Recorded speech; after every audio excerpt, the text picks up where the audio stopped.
పెద్ద లీడర్ వస్తుందంటే ఏం చేస్తారు? తొవ్వపొంట పెద్ద పెద్ద ఫ్లెక్సీలు కడతారు, బ్యానర్లతోని రోడ్లను నింపేస్తారు, పేపర్ నిండా ప్రకటనిస్తారు, కార్యకర్తలను బొచ్చడి మందిని జమ కొడతారు, నలుగురు మోసేంత పెద్ద పువ్వుల దండని రెడీ చేస్తారు, పటాకులైతే లడిలకు లడిలు తెస్తారు, ఇక ధూమ్ ధామ్ ఉండాలని ఏక్ నంబర్ బ్యాండ్ రప్పిస్తారు. ఇంతేనా? ఇవన్నిటికంటే లీడర్ని ఖుషి చేసేది ఇంకోటి ఉంటది. మోడీ సారు రాగానే మొదలు పువ్వుల గుత్తి చేతుల పెట్టి శనర్తులు చెప్తారు. ఏడ మీటింగ్ పెట్టినా ఏడికి పోయినా తొలుత గిదే మర్యాద జరుగుతుంది. వెనకటికెళ్ళి వస్తున్న పద్ధతి కూడా.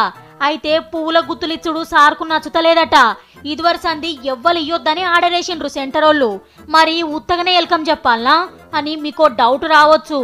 పువ్వులకు బదులు పుస్తకాలు ఇవ్వాలట, లేదంటే కథదస్తి ఇచ్చినా ఖుషి అవుతాడట. అందరు ఇదే పద్ధతి ఫాలో కావాలని అన్ని రాష్ట్రాల సర్కార్లకు ఉత్తరాలు రాసిండ్రు సెంటరోళ్ళు.